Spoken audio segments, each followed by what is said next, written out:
It's the Locked On Flyers podcast for Friday, December 1st, your daily dose of Flyers news, analysis, and high quality content that thinks the Flyers were so close in getting that actual comeback last night. Man, that one hurt, but there are some good things to come out of it too. Missed it by that much. We're going to get into it and preview the home and home against the Pens, all coming up next. You're Locked On Flyers, your daily podcast on the Philadelphia Flyers. Part of the Locked On Podcast Network, your team every day.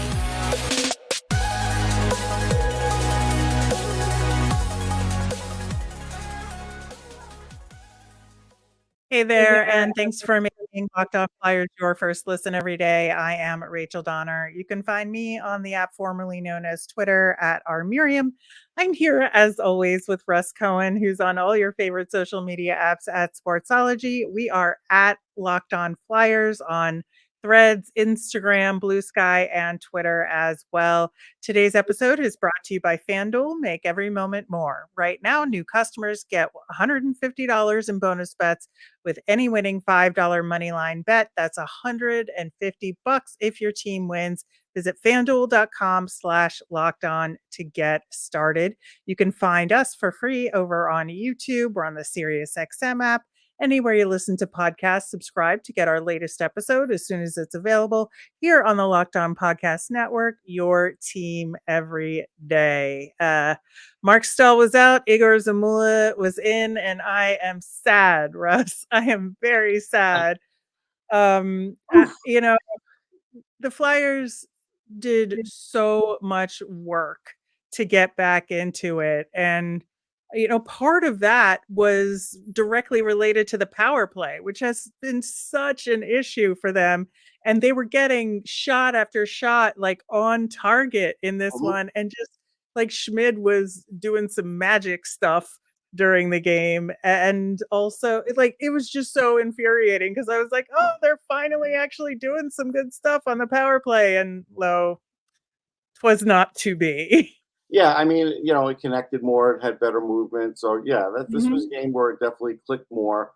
This was a game where I had some coaching issues. I did. I'm not putting this at the feet of the players. The players did what they needed to do to come back and win. But there were a few things. Like when they decided to go 6-on-4, they didn't even wait for them to have full possession of the puck. And thankfully, Owen Tippett made a great play on Jack Hughes, or the game would have just been over right then and there without ever getting a shot on goal or without ever having this comeback. And I have to question that. I'm like, I don't understand. And I thought about it at the time. It was too fast. But okay, they recover from that. That's fine. So good for Tyson Forster. Nice deflection goal. Nothing Schmidt can do on that. That all works out. Lawton actually did something there at the point. Yeah. So that was good. All that's fine. But then I didn't understand overtime. Now, if you want to put Sean Couturier out there, against the Hughes brothers, I'm going to tell you it's a bad idea. But I'm saying that's why they lost. But I'm just saying it's a bad idea because he doesn't have the speed. But Travis Sanheim is a problem on that 3-on-3, a big problem.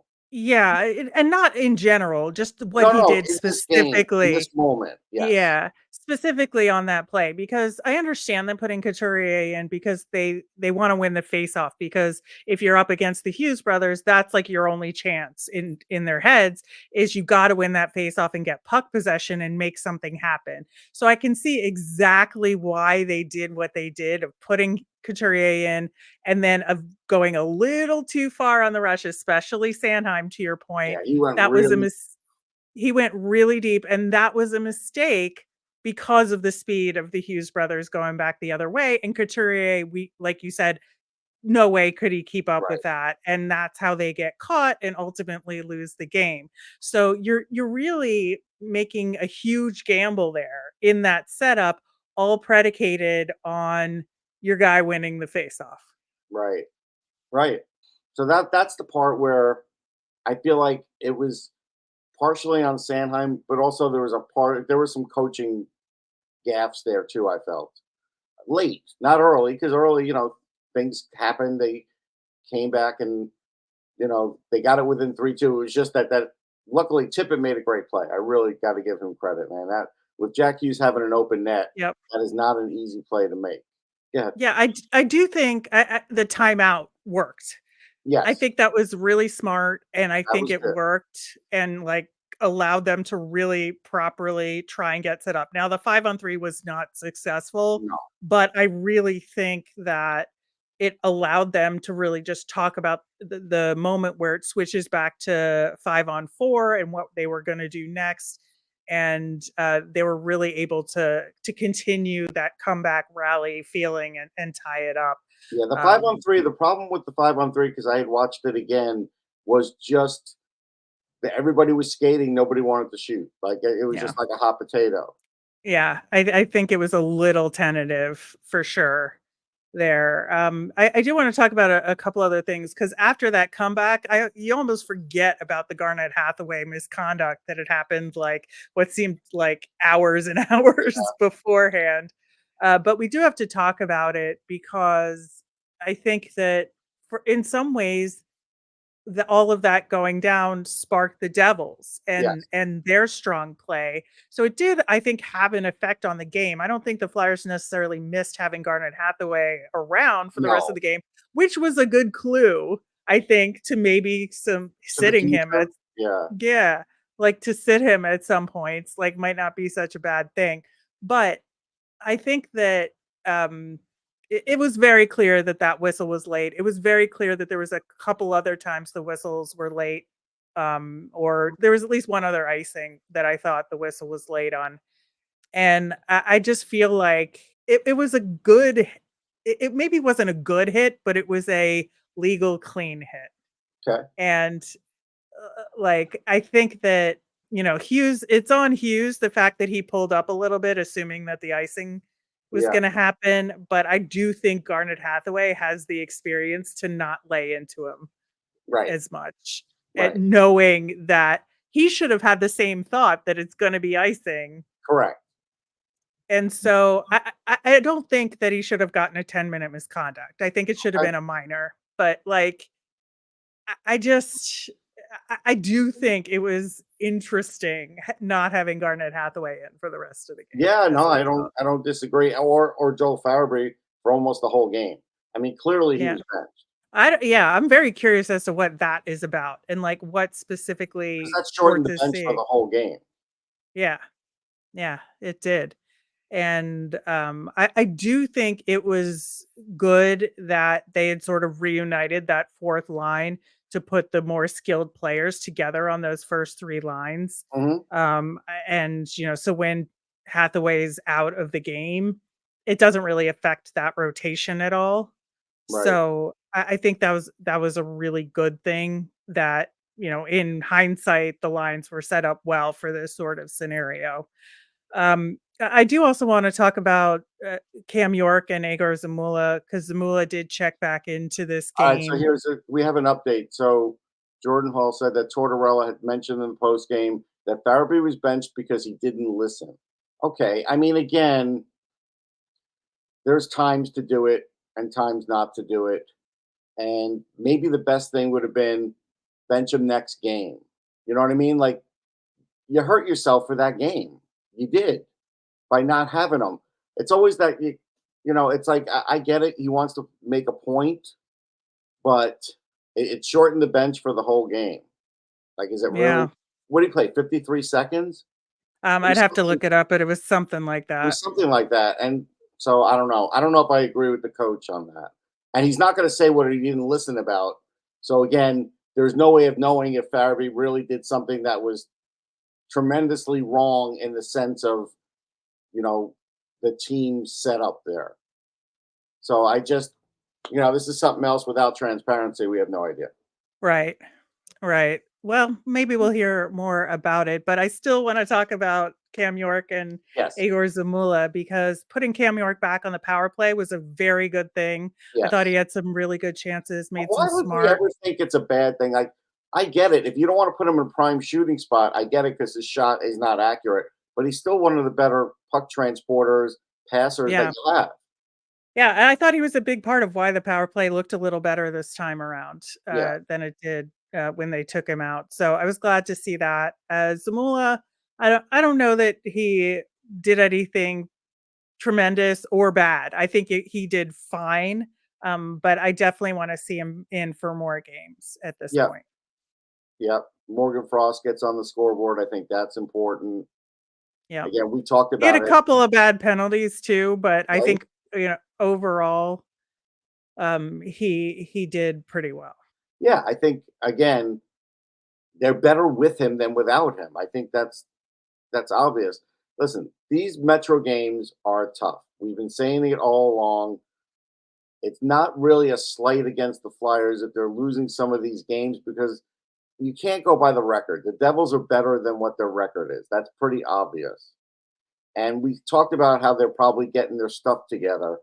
And listen, like when you look at the Flyers, they're going to give that effort. But when you look at them and you say, well, who are they really going to be better than? You might say the Islanders, but you're not going to say too many other teams in that division. So it's a tough division. And so, this is what happens. It's just a shame they didn't get a comeback win because they still are without a Yeah. comeback win. Right. Well, hopefully next time they can finally win one of those. Speaking of that tough Metro, we are playing the Pittsburgh Penguins up next, and we will preview those matchups coming up. Score early this NFL season with FanDuel, America's #1 sports book. Right now, new customers get $150 in bonus bets with any winning $5 moneyline bet. That's $150 if your team wins.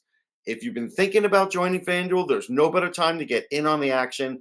The app is so easy to use. There's a wide range of betting options, including spreads, player props, over-unders, and more. Speaking of over-unders, I'd probably go with the over with the Eagles and the 49ers. I just have a feeling there's going to be a lot of offense in that game. So visit FanDuel.com/lockedon and get into the action this NFL season. FanDuel, official partner of the NFL. Next week on the show, of course, on Monday, we'll have our nemesis of the week and a recap of the Flyers Pens game, which we are about to talk about, and so much more. So stay tuned. The Pittsburgh Penguins, we have 2 games against the Pens in a home and home. We play the Pens on the road this weekend, and then the Pens come to Philadelphia next Monday. So things could get a little scrappy, I think, by the Monday game if history holds true. The Pens did play last night. We don't have the results of that game yet. Versus the Tampa Bay Lightning. But prior to that, we saw them defeat the Preds and the Leafs. They lost to the Sabres and Rangers in that very close 1-0 shutout. That was actually a really good game. I watched part of it.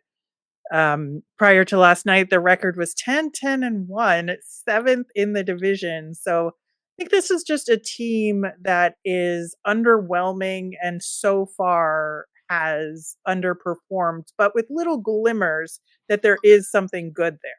Right. Like they still have some stars. Brian Rush just came back. He scored a goal, and I think in his return.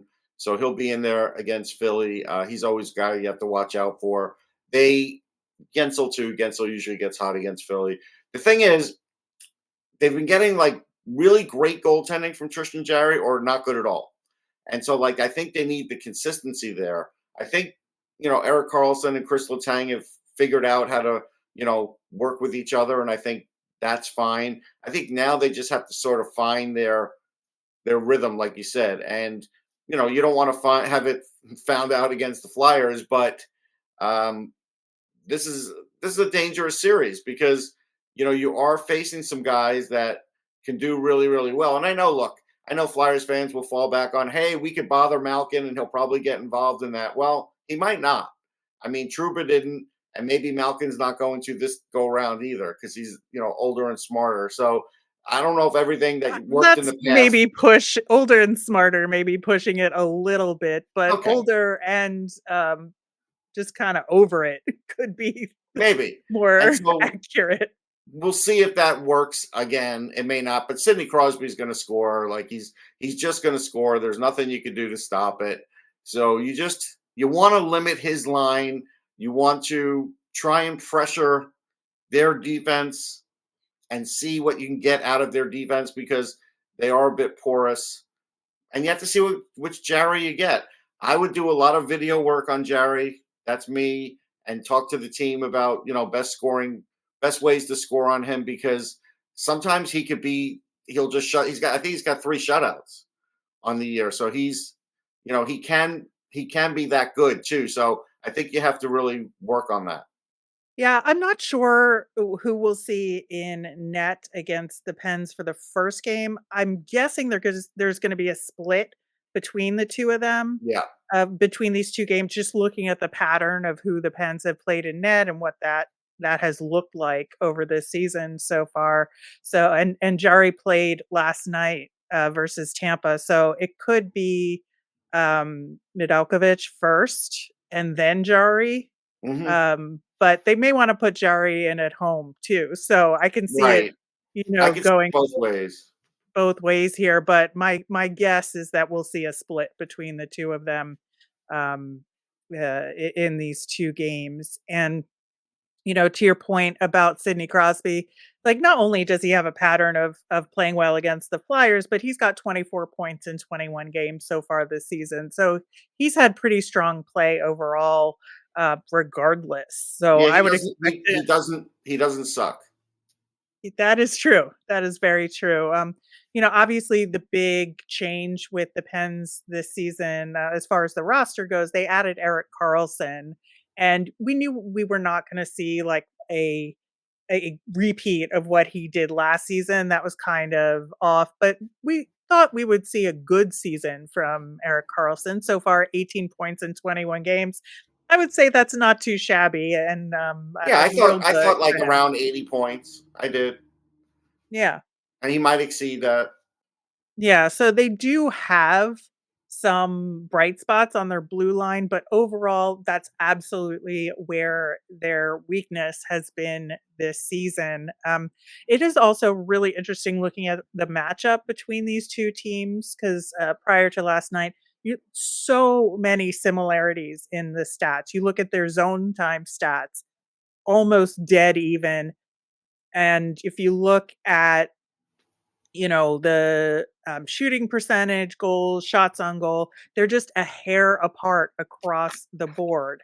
If you dig a little deeper, at 5-on-5, the Pens have a very slight edge on scoring chances for percentage. But I do think, that's something that the Flyers strive toward in all of their games. And so I do think they're going to kind of amp that up a little bit against the Penguins. So I'm very interested to see how that part of it plays out. The Pens do have a wider margin on their high danger chances for percentage over the Flyers, but they're both very good. It's just that the Yeah. Pens have a slight edge on that. And I mean, the biggest um, potential for upside on the Penn side is their power play because it's not been performing well, but they've got really good players. Yeah, that has been, I think it's more bizarre that the Pens power play hasn't been working than the Flyers Right. because you look at the personnel that they have, like the expectations should be very high, and their power play has just been a disaster thus far. But it seems like something that should turn around Yeah, just and these because coaches of know their each team. other. Sullivan worked under Tortorella for many years, so they're very familiar with each other. So yeah, I mean, these are going to be exciting games. There'll be games that I think will be fun to cover to talk about. I'm looking forward to it. Yeah, I am as well. And I think that this is kind of a time for both these teams where getting a fun rivalry series together is good for both teams. I really think so because given the way that, the Flyers had a winning streak and then there was some struggling, we're recording this before the results of the game against the Devils. So can't speak to that here, but there's been some, mixed results more recently for the Flyers. The Pens are like on the precipice of maybe turning things around this season. So these two games are critical for both teams. And amping up the cross-state rivalry, I think is just a really good opportunity, like for both teams. Yeah, this is a game where I'd like to see Gritty be on the road so he could squash Iceberg, because that's how much I hate Iceberg that I actually like Gritty better, which is odd. But it's not an overwhelming choice there, but it's a choice I'd make. Well, I love Gritty, and so I think that there's no contest there for me. I like actual penguins, though. They are very cute. Yeah, I like penguins too. I like puffins better though. Puffins are better than Oh, penguins. yeah. Yeah. That is, I've seen puffins up in Alaska and, Except Finnish they're people eat fun. eat puffins. They do. Well, that is a not fun fact. I know, but I need to see puffins in real life like you did too, because they're really nice. Yes, they are very, very cute. But back to the hockey. Yeah, I do think this is a really critical juncture for both these teams. And I think that it should be some really fun and exciting hockey. And that kind of is the launch pad on the Flyer side for a road trip that is happening after the home game against the Pens. There are some really critical things about that road trip as well, and we will get to talking about that coming up next. You know that feeling when your favorite Flyers player scores a hat trick? If you want to get that feeling and win 100 times your money, play daily fantasy hockey on the Sleeper app. It's the official daily fantasy app of Locked On NHL Network, and it's our top choice for daily fantasy sports, especially daily fantasy hockey. Fans can also play daily fantasy NFL, NBA, MLB when it's in season, and college football on Sleeper, and entries can be made in under a minute with elite players like Connor McDavid, Sidney Crosby, that we just talked about, Austin Matthews, and the new guys like Connor Bedard. All you need to do is make more or less picks on stats for these stars. You choose from things like goals, assists, saves, plus, minus, and more. To win 100 times bet on Sleeper, you need to correctly predict the outcome of 8 player stats. You heard me. You can win 100 times your money playing daily fantasy hockey with Sleeper. So start paying attention and nail your picks so you can start winning big. Use the promo code Locked On NHL and you'll get up to $100 match on your first deposit. Terms and conditions apply. That's code Locked On NHL. See Sleeper's terms of use for details and locational availability. Locked On has launched the first ever national sports 24/7 streaming channel on YouTube. Locked On Sports Today is here for you 24/7, covering top sports stories of the day with local experts of Locked On, plus our national shows covering every league like Locked On NHL. Go to Locked On Sports Today on YouTube and subscribe. So, Russ, we were just talking about the Pittsburgh Penguins, who we are also playing at home on Monday. And then the Flyers hit the road after that with a contest against the Arizona Coyotes on Thursday, the Colorado Avalanche on Saturday, and then the Nashville Predators the following Tuesday. And, I talked about how this is a critical juncture for the Pens and Flyers in just that home and home, but then you widen the picture a little bit to this road trip and you look at these 3 teams. The Yotes are a rebuilding team that are maybe a year behind where people might have expected them to be in terms of the Yeah. development with all those draft picks they've had over the last few years. You would have expected a little more from them last year, but they're starting to have some success. Their younger players are kicking into gear. They're winning some games that people might not have expected. They're losing some too, but I think they're just hitting the right point in terms of what they're looking like out there right now. The Avs are a top team that are continually trying to contend for the cup right now, and then the Preds are another mushy middle team. So you have 3 different distinct kinds of teams that the Flyers will be facing on that trip. And that's a really good gauge to see where the Flyers actually are in this league, right? Yeah, they're going to get some challenges here. The one thing about Mullet Arena is that opposing locker room stinks. And last year, John withheld comment, and I would love to get the unedited John when he gets into that locker room and starts complaining about it, because he does, and most teams do. I mean, it's just a reality of the building. So we'll see if they're playing on edge that game because of the the circumstances. But they are a hard team to deal with. Logan Cooley's a tremendous player, great skater. You got him, you got Keller. You've got a little bit more of an offensive push now than you did before, and that's a big deal. They're mobile, they're fairly young, they do attack you, and so that's another team, depends on the goaltending. But yeah, definitely going to be a hard game to win on the road. And then Colorado will be an extremely hard game. I'm just going to guess they're facing Alexander Georgiev because he's played the most games in the league. But he doesn't have a great save percentage because he's played the most games in the league. So you kind of wonder if they can catch him on an off night. But still got to deal with Cale Makar, still got to deal with Nathan McKinnon. Those are two guys that, again, I implore the Flyers, whoever you bring on this road trip, and you have to call up somebody. The fact that nobody's been called up for these home games is unbelievable to me. You've got to call up somebody, and you got to call up somebody who's got speed, because you can't go with that slow fourth line against the Colorado Avalanche. They will skate you into the ground. Yeah, I do think it's very possible that the Flyers will call somebody up for the road trip. It just for health reasons and injury coverage, you need that alone. But I do think, when you're playing these three very different kinds of teams, with different kinds of players, some with speed, some with more physicality to them, you need like different, like pieces in your arsenal Yeah. in order to match up against them well. So I think it behooves the Flyers to make one, if not two call-ups, Yeah. or make some changes and send a defenseman down and bring a different defenseman up, or bring up a Tanner Lazinski to have a different center option, bring up an Ollie Lixel to have a different kind of winger option that maybe these teams haven't seen. I think Right. that there are some definite possibilities here that the Flyers should consider. Yeah, no question. And it really could help them, because I do think they're going to need some help with that. I just, I worry if they go with the same defense core that, let's say, they have now, and you're just rotating Zamula in and out, that bottom pair is going to be slow.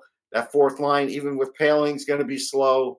And these are points when you're the road team, they could pick out on you. So, again, are you going to play Walker 24 minutes? Are you going to play Sanheim 24 minutes? If you do that, it's going to be a long road trip, don't you think? Yeah, I do think so. Now, I think the games are spaced out enough that it should be okay. But with the travel, like that is a little Traveled. bit, Also, you got to deal with the yeah. Colorado air. That's The a altitude factor. as well. Yeah. Absolutely, as somebody who used to live at high altitude, Yeah. and play hockey at high altitude. I played hockey at 7,200 feet. You get gassed pretty And that's freaking my quick. point. Like, if there's a game that Mark Stahl should not play, it's that game. Oh, yeah. Yeah, and I'm sure they will take that into Are you sure consideration about that? here. I'm not so Yeah, sure. I do. I I'm not do. so. I mean, before he got hurt, tell me when they pulled him out of the lineup. I They mean, didn't. well, we'll see, Uh but I huh. think they will. I think they will. Okay. I think they understand these things. It's like Okay. basic sport science here that we're talking about. Hey. But I do think that given the order of these three games with the Yotes, the Avs, and the Preds, I think there could be a potential sort of trap game situation with the Preds game, because I think they should beat the Preds. But after playing a team like the Yotes with some really fast younger guys, and then at the altitude and with the intensity that the Avs have, there could be a The tendency for like weariness. some weariness and a letdown against the Preds, and I think that's something they're going to have to try and fight against. So I would not, like, me personally, can't play Carter Hart all three games. Bad idea. No, yeah, I think they absolutely should play Samerson for one of those three games. I would hesitate to play him against Colorado. So either I would go first game Probably with the Preds Arizona game. or the Preds game. Yeah. Yeah, I'm guessing he'll play against the Preds, but we'll see if our prediction skills on goaliness hold true. But yeah, so I do think that road trip is going to be very, very critical for the Flyers, and I think that expectations should be raised a little bit because I think the Flyers do have it in them to have a successful road trip here. Because I think, other than that Sharks debacle, you look at the rest of their California road trip and they found some really great success on the They road. And did. so the potential is really high here. It depends how much of the stuffing had been knocked out of them from the Metro. Metro games are tough, man. Yeah, that is also true. But I'm excited for all of these games that we talked about today. We will be talking about them next week. Like I said, on Monday, we'll have our nemesis of the week I as have one now. well. I'll wait. I'll sit on it. I'm intrigued. We will see what that is on Monday. As a reminder, we always want to hear from you. So if you've got a question for us, you can send them in via the app formerly known as Twitter at Locked On Flyers. You can email us at lockedonflyers@gmail or comment over on YouTube. I'm Rachel. I'm on the app formerly known as Twitter at rmiriam. That's RMIRIAM. I'm Russ. I'm at Sportsology. SPORTSOLOGY. Have a great weekend, everyone.